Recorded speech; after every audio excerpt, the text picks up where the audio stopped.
our local galaxy to about 1 trillion.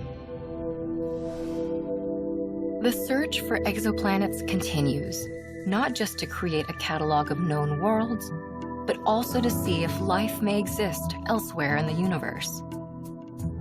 Astrobiologists closely study the size, composition, and location of exoplanets relative to their stars to see the likelihood of organisms thriving in an environment other than Earth. Who knows what discoveries these new worlds could bring?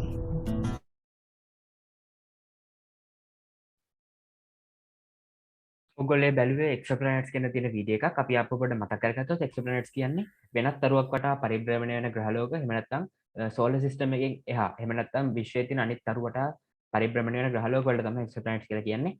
ඒව හොයාගන්න විදිය ඊට පස්සේ ඒ වගේ ලක්ෂණ අපි මේ video එකේ දැක්කා. ඔව් මල්ලි ඔයගේ ප්‍රශ්න අහන්න වීරසිංහ.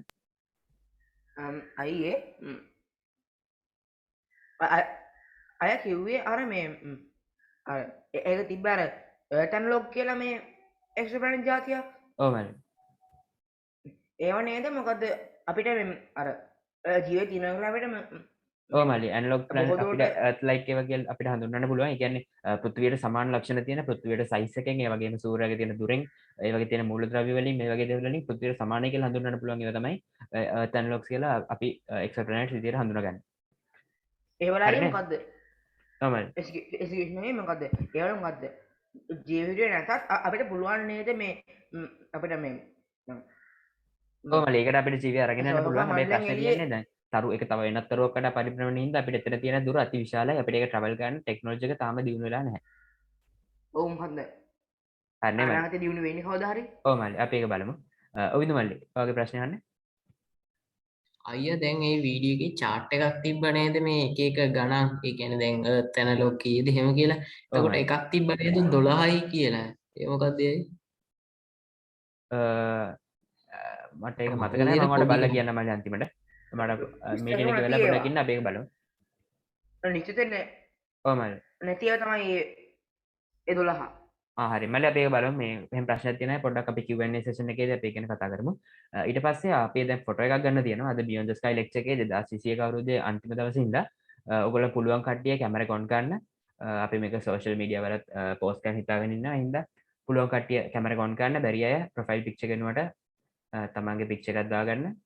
අපි ඉක්මනට කරමු. කරලා ෆොටෝ එක අරගෙන අපි lecture එක continue කරගෙන යමු.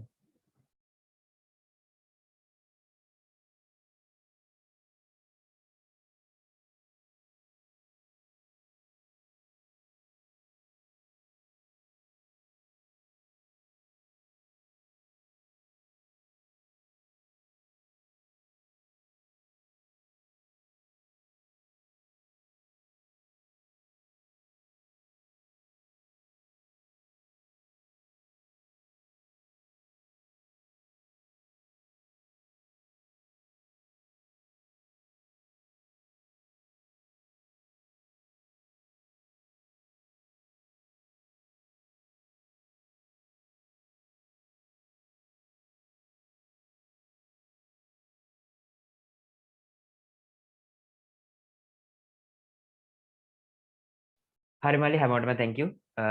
අපි ඊළඟ lecture එක continue කරන්න යමු. හැමෝටම thank you කැමරාස් on කරලා support එක දුන්නට.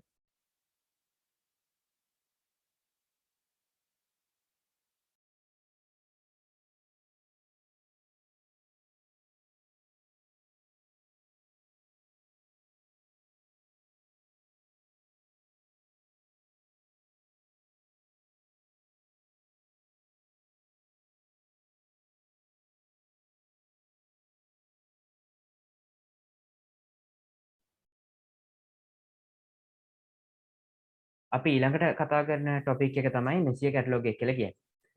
ඔයගොල්ලෝ දන්නා වගේම අපි වෙනත් ඒ වගේ කියන්නේ අපි වෙනත් සබ්ජෙක්ට්ස් වලදී කැටලොග්ස් ගැන කතා කරනවා. කැටලොග් එක කියන්නේ නාමකරණයක්. අපිට දේවල් පහසුවෙන් හඳුනා ගන්න පුළුවන් වෙන්න තියෙන නාමකරණයකට තමයි කැටලොග් එක කියලා කියන්නේ. එතකොට මේ වගේම ඇස්ට්‍රොනොමි වලදීත් අපිට කැටලොග්ස් ගොඩක් දැක ගන්න පුළුවන් වෙනවා. ඒකෙන් ප්‍රධානම දෙයක් තමයි මේ මෙසිය කැටලොග් කියලා කියන්නේ. එතකොට මෙසිය කැටලොග් එකෙන් නම් කරලා තියෙන්නේ අපිට පියවි අසින් පෙනෙන්නේ නැති හෝ ගොඩක් බලා ගන්න අපහසු deep sky objects DSO අපි ඒව ගැන ඉස්සරහට කතා කරනවා. මේ deep sky objects ගැන තමයි මේ මෙසිය කියන නාමකරණය කරලා තියෙන්නේ. මෙසිය කියන විද්‍යාඥයා ඔහු ප්‍රංශ ජාතිකයෙක්. එයා තමයි එයා අහස නිරීක්ෂණය කරද්දී මේ හඳුනා ගන්න බැරි වෙච්ච. ඒ කියන්නේ එයා කොමට් හන්ටර් කෙනෙක්. එතකොට එයාට හඳුනා ගන්න බැරි වෙච්ච මේ වගේ අපහැදලි වස්තුන් එයා M අකුර දාලා නාමකරණයක් කරලා තියෙනවා. එයාගේ ඇසිස්ටන්ට් එක එකතු වෙලා මේ නාමකරණය අදටත් ගොඩක් නිවැරදි මේවා අදටත් පාවිච්චි වෙනවා. ඒකට තමයි මෙසිය කැටලොග් එක කියලා කියන්නේ. එතකොට ඔයගොල්ලෝ දැන් ඉස්සරහට ක්විස් ටීම් එකට හරි එහෙම නැත්නම් ඔලිම්පියාඩ් කම්පිටිෂන්ස් වලට හරි පාටිසිපේට් කරන්න බලාපොරොත්තු වෙනවා නම් මේ මෙසිය කැටලොග් එක දැනගෙන ඉන්නේ ගොඩක් වැදගත් වෙනවා. මේ වගේ තියෙන ඩීප් ස්කයි ඔබ්ජෙක්ට්ස් එහෙම නැත්නම් මේ තියෙන ගැලැක්සීස් සහ තවත් අනිකුත් දේවල් නාමකරණය කළ තියෙන විදිය ඔයගොල්ලන්ට වැදගත් වෙනවා. ඒතර ඔහු 103ක් ඔබ්ජෙක්ට්ස් 103ක් මෙසිය කියන විද්‍යාඥයා විසින් කැටලොග් එකට ඇතුල් කරලා තිබුණා. අද වෙද්දි සයන්ටිස්ලා මෙසිය කරපු නිරීක්ෂණවල වාර්තා පදනම් කරගෙන අද වෙද්දි ඒක 110 දක්වා වැඩි කරගෙන තියෙනවා. ඒක තමයි මෙසිය කැටලොග් එක කියන්නේ. මෙසිය කැටලොග් එකට අයත් වෙන්නේ ඩීප් ස්කයි ඔබ්ජෙක්ට්ස්. අපි ඒව ගැන ඉස්සරහට කතා කරමු. ඔයගලන්ට මේ මෙතන මේ ෆොටෝ එකේ පේනා වගේම මේ තියෙන්නේ ඩීප් ස්කයි ඔබ්ජෙක්ට්ස් වල නාමකරණය. ඒතර ඔයගලන්ට පේනා වගේම ගොඩක් දේවල් එක හා සමානයි. මේ M අකුරෙන් තමයි පටන් ගන්නෙ. M1 සිට M 110 දක්වා තියෙනවා.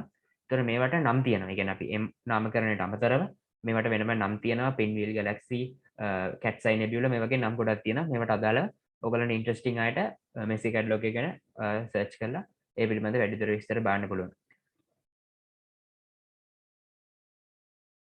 අපේ ඊළඟ ටොපික් එක තමයි ඇස්ට්‍රොයිඩ්ස්. ඇස්ට්‍රොයිඩ්ස් කියන්නේ මොකක්ද? ඇස්ට්‍රොයිඩ්ස් කියන්නේ ග්‍රහක. මේක අපි හැමෝම දන්නවා. ඒකට ඇස්ට්‍රොයිඩ්ස් පටන් ගන්නෙ කොහෙන්ද? මේ ඇස්ට්‍රොයිඩ්ස් වල ක්‍රියාකාරීත්වය කොයි වගේද කියලා අපි අද කතා කරලා බලමු. ඇස්ට්‍රොයිඩ්ස් කියන්නේ සෝලර් සිස්ටම් එක නිර්මාණය වෙද්දී එහෙම නැත්නම් සූර්යයා ග්‍රහලෝක නිර්මාණය වෙලා සෝලර් සිස්ටම් එක නිර්මාණය වෙද්දී ඒක ඉතිරි වෙච්ච කෑලි කොටස්. ඒ කියන්නේ ඔයගොල්ලෝ දන්නා වගේම ග්‍රහණිහාරිකාවකින් පෘථිවිය බිහි වුණාට පස්සේ ඒකෙදී ඝනීභවණය වීමෙන් ඉතිරි වෙච්ච කොටස් තමයි ඇස්ට්‍රොයිඩ්ස් කියලා කියන්නේ. මේ ඇස්ට්‍රොයිඩ්ස් මාස් සහ ජුපිටර් අතර ඇස්ට්‍රොයිඩ් බෙල්ට් එකක් විදියට සෞර ග්‍රහ මණ්ඩලයේ මැද්දේ පිහිටලා තියෙන වලල්ලක් විදියට. මේ ඇස්ට්‍රොයිඩ් බෙල්ට් එකේ තමයි මේ ඇස්ට්‍රොයිඩ්ස් අපිට හඳුනා ගන්න පුළුවන් වෙන්නේ. ඒ වගේම මේ ඇස්ට්‍රොයිඩ්ස් සූර්යාගේ ගුරුත්වාකර්ෂණයට යටත් වුනහම ඒක සූර්යා වටා පරිභ්‍රමණය වෙන්න පටන් ගන්නවා. ඒතර සූර්යා වටා එලිප්සිය කක්ෂයක මේ ඇස්ට්‍රොයිඩ්ස් පරිභ්‍රමණය වෙන්න පටන් ගන්නවා. එතකොට අපිට රාත්‍රී ආකාශයේ දකින්න පුළුවන් වෙනවා. ඔයගොල්ලෝ මතක නම් අපි ආටිමිස් කියලා අපි කැම්පේන් එකක් කරා රොයල් කොලෙජ් ඇස්ට්‍රොනොමිකල් සොසයිටි එකේ NASA එකත් එක්ක කොලැබොරේෂන් වල. ඒකෙදී අපි ඇස්ට්‍රොයිඩ්ස් හොයාගත්තා. මෙතන ඒකට පාර්ටිසිපේට් වෙච්ච අය දන්නවා ඇති මොකක්ද ඇස්ට්‍රොයිඩ් එක කියන්නේ. ඇස්ට්‍රොයිඩ් එක හොයාගන්නේ කොහොමද කියලා අපි ලයිව් ඇනලයිස් කරා. ඉතින් ඒකට තමයි ඇස්ට්‍රොයිඩ් එක කියන්නේ. ඒ වගේම ඇස්ට්‍රොයිඩ්ස් ගත්තාම මේක මිනිස්සුන්ට ගොඩක් වාසිදායක වෙනවා වගේම අවාසිදායකත් වෙනවා. වාසිදායක වෙන්නේ කොහොමද කිව්වොත් මේ වගේ තියෙන මිනරල්ස් එහෙම නැත්නම් අපිට මේ ඇස්ට්‍රොයිඩ්ස් මයින් කරලා ගොඩක් වටිනා සම්පත් අපිට ගොඩක් වටිනා පාංශු සම්පත් ලබා ගන්න පුළුවන්කම තියෙනවා. ඉතින් ඉස්සරහට තාක්ෂණ ඉදි වුණාට පස්සේ ඇස්ට්‍රොයිඩ්ස් මයින් කරලා ඒ වගේ තියෙන වටිනා සම්පත් පෘථිවියට ගෙන්න හැකියාව තියෙනවා. ඒ වගේම ඒකේ තියෙන අනතුරු ගැන කතා කරොත් මේ ඇස්ට්‍රොයිඩ්ස් අපිට ගොඩක් වෙලාවට පෘථිවියට පේන්නේ නැහැ. ඒ කියන්නේ අපිට ටෙලස්කෝප්ස් වල බැලුවට අපිට ඇස්ට්‍රොයිඩ් එකක් හොයාගන්න අමාරුයි. ඒ වගේ තියෙන ප්‍රමාණයේ කුඩා බව සහ ඒ ඇස්ට්‍රොයිඩ් එකක් පරාවර්තනය කරන්නේ සූර්යාගේ එළිය. ඒතොර ඒ පරාවර්තනය වීමේදී යම්කිසි ඒ කියන්නේ අපිට දැන් 7 එකට වැටලා අපිට ඒක පරාවර්තන එළිය දකින්න බැරි වුණොත් එහෙම අපිට ඇස්ට්‍රොයිඩ් එක නොපෙනියනවා. එහෙම වෙලා මේ ඇස්ට්‍රොයිඩ්ස් පෘථිවියට වැටිලා ලොකු හානියක් වෙන්න හැකියාව තියෙනවා. එහෙම රිස්ක් එකක් තියෙනවා. ඕනෙම වෙලාවක අපිට ඇස්ට්‍රොයිඩ් එකක් පෘථිවියට වැටෙන්න හැකියාවක් තියෙනවා. මේ වගේ රිස්ක් එකකුත් තියෙනවා. ඒ වගේම අනාගතයේදී මේකේ වාසි ඇති වෙයි කියලාත් අපිට විශ්වාස කරන්න පුළුවන් ඇස්ට්‍රොයිඩ් එකක් ගැන කතා කරාම. එතකොට මේ ඇස්ට්‍රොයිඩ් එක මැද්දේ හැදිලා තියෙන විදිය අපි මම කිව්වා මේ සූර්යයා සහ සෞර ග්‍රහ මණ්ඩලය හැදෙද්දී ඉතුරු වෙච්ච කොටස් වලින් තමයි මේ ඇස්ට්‍රොයිඩ්ස් හැදිලා තියෙන්නේ. ඒතර ඇස්ට්‍රොයිඩ් බෙල්ට් එක තියෙන්නේ මාස් සහ ජුපිටර් අතර තීරුවක් විදියට ලොකු ප්‍රදේශයක විසිරලා තියෙනවා. කුඩා සෙන්ටිමීටර් 5 10 මීටර් 100 දක්වා මේ වගේ එක එක විශාලත්ව වලින් පොඩි ඇස්ට්‍රොයිඩ්ස් ගොඩාක් එකතු වෙලා තමයි ඇස්ට්‍රොයිඩ් බෙල්ට් එක හැදිලා තියෙන්නේ. ඒවා සූර්ය ගුරුත්වාකර්ෂණයට හරි වෙනත් ග්‍රහලෝකවල ගුරුත්වාකර්ෂණයට බලපෑමට අහු වෙලා ඒවා සූර්යයා වටා කක්ෂගත වීමේ හැකියාව තියෙනවා. ඒ වගේම වෙනත් ග්‍රහලෝක මත කඩා වැටීමේ හැකියාවක් තියෙනවා. ඔයගොල්ලන් ප්‍රශ්නයක් තියෙනවා නම් අහන්න. අපි ඊළඟ ටොපික් එකට යන්න කලින්. හරි. අපි ඊළඟ ටොපික් එක තමයි retrograde motion. retrograde motion කියන්නේ theoretical දෙයක්. අපිට මේක observational astronomy වලදී එහෙම නැත්නම් අපි අහස observe කරද්දී මේක අපිට සමහර වස්තුන් වල දකින්න පුළුවන් වෙන දෙයක්. retrograde motion කියන්නේ ප්‍රතිගාමී චලිතය. ඒකට සිංහලෙන් කියන්නේ ප්‍රතිගාමී චලිතය කියලා. මේක විස්තර කරොත්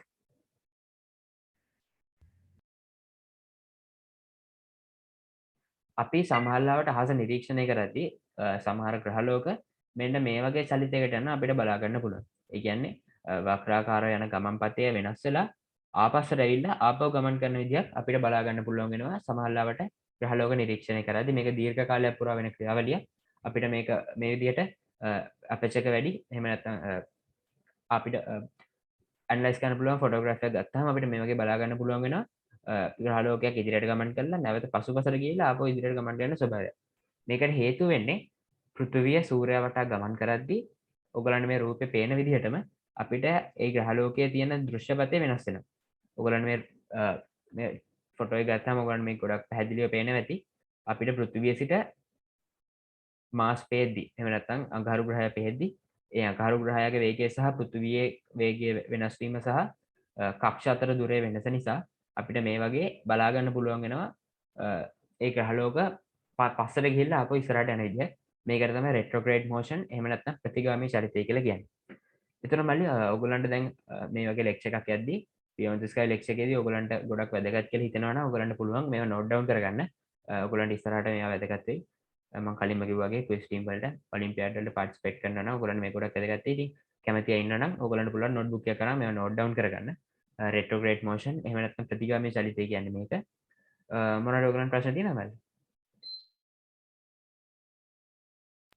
අයියා පොඩ්ඩක් පැහැදිලි කරන්න පුළුවන්ද මේ මට තේරුන්නේ හරි මල්ලි. ඉවරයි. ආව මල්ලි එහෙම එකක් තියෙනවා. ඔයගොල්ලන්ට මේ link එකෙන්ම අපෝ join වෙන්න පුළුවන්. මම chat එකටත් link එක දාන්නම්.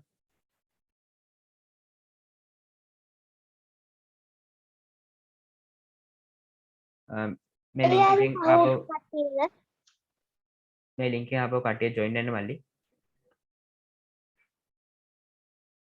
අපි ඊට පස්සේ ඉතුරු ටික පටන් ගන්න මම ආපහු මේක ඔයගොල්ලන්ට පැහැදිලි කරලා දෙන්නම්.